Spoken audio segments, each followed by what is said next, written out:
Ninguém na rua de Terra Batida imaginava o que se passava dentro da cabeça de Helena quando ela começou a acordar todos os dias antes do sol. À primeira vista, parecia apenas uma mulher comum, dessas que o tempo vai moldando sem pedir licença. Morava numa casa simples, paredes claras já um pouco gastas, portão de ferro que rangia quando o vento batia mais forte.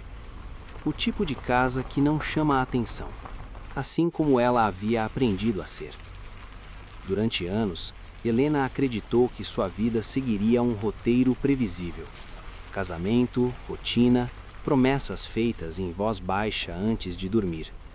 Ela acreditava porque queria acreditar, porque às vezes acreditar é mais fácil do que encarar o vazio que mora por trás das certezas. O casamento não começou ruim. Nunca começa.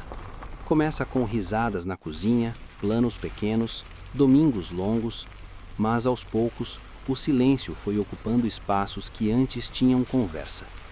O celular sempre virado para baixo, as saídas que não faziam sentido, as respostas curtas. Helena sentia, mas ignorava, porque admitir dói mais do que suspeitar. Até o dia em que não sobrou escolha. A traição não chegou como um grito, chegou como um sussurro cruel, uma mensagem lida sem querer, um nome repetido mais vezes do que deveria. O chão não tremeu, o mundo não acabou, ele apenas ficou absurdamente quieto. E esse silêncio foi o que mais doeu. Helena não fez cena, não chorou alto, não implorou explicações.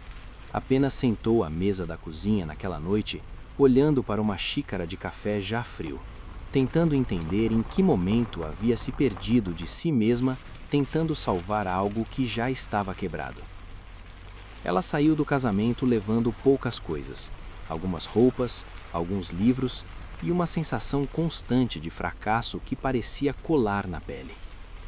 Voltou para a casa antiga, a mesma onde agora o tempo parecia passar mais devagar. Era ali que as noites eram mais longas e os pensamentos mais barulhentos. Os dias seguintes foram duros. Helena acordava sem vontade, dormia sem descanso. A solidão não era apenas estar sozinha, era sentir que ninguém enxergava a bagunça por dentro. Ela começou a caminhar pelas estradas ao redor da casa, mais para cansar o corpo do que para clarear a mente. Foi numa dessas caminhadas que o cachorro apareceu. Não era bonito, pelo contrário, magro, sujo, com uma orelha caída e o olhar desconfiado de quem já foi abandonado mais vezes do que consegue contar. Ele não se aproximou de imediato, apenas ficou ali, parado, observando de longe como se quisesse ter certeza de que não seria mais uma decepção. Helena também sabia o que era isso. Nos dias seguintes, ele voltou, sempre à mesma hora, sempre mantendo distância. Até que numa tarde silenciosa, ele sentou perto do portão e simplesmente ficou. Não pediu nada, não latiu, apenas ficou. Algo em Helena se quebrou, ou talvez se rearranjou. Ela começou a deixar um pouco de água, depois comida, depois passou a esperar por ele. Não deram nome de imediato, porque dar nome é assumir vínculo, e ela ainda tinha medo de se apegar a qualquer coisa. Enquanto isso, a vida seguia exigindo que ela fosse forte. Trabalhar, pagar contas, fingir que estava bem quando alguém perguntava. A dor da traição não sumiu rápido. Ela vinha em ondas, às vezes fraca, às vezes esmagadora. Mas algo havia mudado. Agora, quando voltava para casa, não era recebida apenas pelo silêncio. O cachorro começou a entrar no quintal, depois a deitar perto da porta. Até que um dia, sem cerimônia, dormiu ali, como se aquele fosse o lugar mais seguro do mundo. Helena o chamou de Thor, não por força, mas por resistência. Os meses passaram, e sem perceber, Helena começou a se reconstruir em pequenas coisas. Arrumou a casa, pintou uma parede, voltou a cozinhar receitas antigas, chorou menos, sorriu mais, não por felicidade plena, mas por alívio. A traição ainda doía, mas já não definia quem ela era. Thor estava sempre ali, Quando ela chorava, ele encostava a cabeça em sua perna. Quando ela ficava em silêncio, ele deitava aos seus pés. Não fazia perguntas, não cobrava explicações, apenas permanecia. E isso, para alguém que havia sido descartada emocionalmente, significava tudo.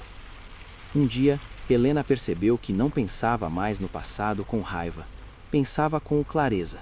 Entendeu que não havia falhado por confiar. Falharam. Agora era uma cicatriz. Não bonita, não esquecida, mas curada o suficiente para não sangrar a cada lembrança.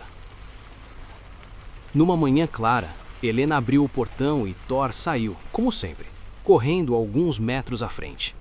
Mas, diferente das outras vezes, ele parou, voltou e sentou ao lado dela, olhando para a estrada. Helena sorriu, entendendo o gesto como um espelho. Ela também não precisava mais correr para fugir de nada. O que precisava, ela já tinha encontrado ali. E enquanto o sol subia lentamente, Helena percebeu que sua história não era sobre ter sido traída. Era sobre ter ficado. Ficado viva, ficado inteira, ficado de pé quando tudo dizia para cair. Thor latiu baixo, como se concordasse. E juntos, sem pressa, seguiram pela estrada de terra.